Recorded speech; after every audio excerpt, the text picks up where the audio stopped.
একটা নতুন রেসিপি করছি। এরকম কড়াতে তেল দিয়ে কালো জিরা ফোড়ন দিয়েছি।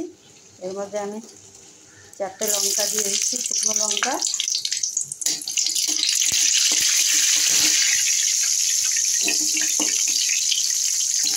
শুকনো লঙ্কাগুলো ভাজা হলে আমি তুলে রাখবো। শুকনো লঙ্কাগুলো ভাজা হয়ে গেছে, আমি সাইড করে রেখেছি। এর মধ্যে আমি একটা গোটা রসুন গ্রেট করে তেলে দিয়ে দিলাম।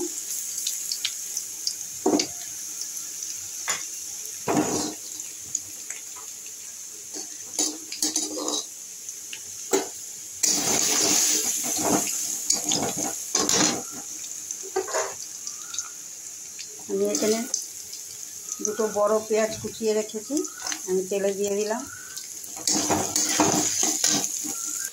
পেঁয়াজ রসুনগুলো ভাজা হয়ে গেছে, আমি এর মধ্যে একটু নুন দিচ্ছি, সামান্য একটু হলুদ দিচ্ছি।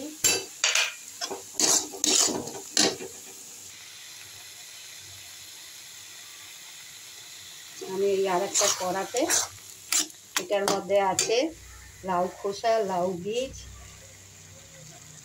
রসুন, একটা গোটা রসুন, একটু নুন, কাঁচা লঙ্কা দিয়ে আমি মিক্সিতে আগে কাঁচাই পেস্ট করে নিয়ে আমি এটাকে কড়াতে জলটাকে শুকাচ্ছি।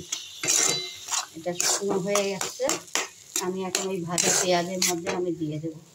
এটা হচ্ছে লাউ খোসা ভর্তা বাটা, আমার যুগান্তর থেকে চলে আসছে ভর্তা বা বাটা, এখনও চলে যাচ্ছে।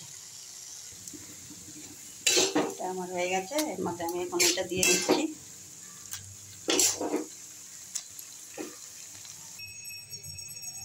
লাউ খোসার ভর্তাটা হয়ে গেছে,